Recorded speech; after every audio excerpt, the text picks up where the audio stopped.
Karibu baba. Kwa majina naitwa Robert Kimnusu Makoit. Ni mkulima wa Cheskaki New Factory Cheskaki. Upande huu wa Mount Elgon tunalima kahawa aina 3. Aina ya kwanza tuko na K7. K7 ilikuwa ikifanya vizuri sana. Tumeongeza kahawa inaitwa Ruiru 11. Ruiru 11 pia inafanya vizuri sana. Na tuna kahawa ingine inaitwa Mbatiani. Mbatiani ina shida.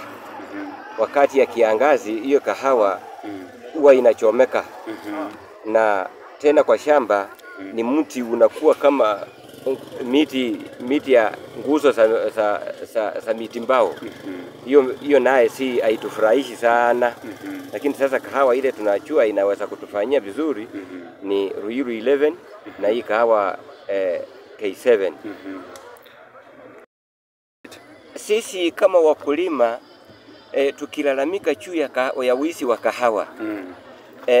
Kuna viongozi kwa masociety wamekaa muda mrefu na huwa wanatuandikia watu wanaitwa Pentagon. Sijui mheshimiwa ndio mheshimiwa wa wakulima Wycliffe Oparanya ndio alituandikia hawa watu ama watu hao waliandikwa kutoka wapi? Kwa sababu sisi tuliteua kamati itusaidie hapo ndani. Na vile wamefika mahali wameona sisi wakulima hatuna maana. Wakati tunataka tueleza shida zetu ndani ya society, hawa watu ndio wanatangulia wanatusuia kwa shughuli zetu sote haifanyiki. Hiyo imekuwa shida. Na kuongeza kwa hawa wakati wanachua wewe unataka kutoa malalamishi yako kwa society ya haki, unasukumiwa na wengine wanaitwa mapaunza.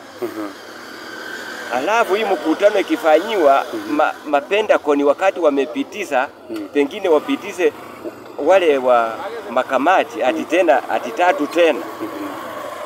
DCO ndio huwa anasimamia hii mkutano na ni kama pia yeye anajua hawa Pentagon mali wanatoka. Kwa hivyo mnaibwa. Sasa tunaibwa na tunaibwa wakati tunafinywa tukilalamika mambo yetu haisongi mahali. Haisongi. Chukue hatua ituchunguzie hawa Pentagon ni kina nani na kwa nini viongozi pia wanakaa kwa uongozi muda mrefu. Asante.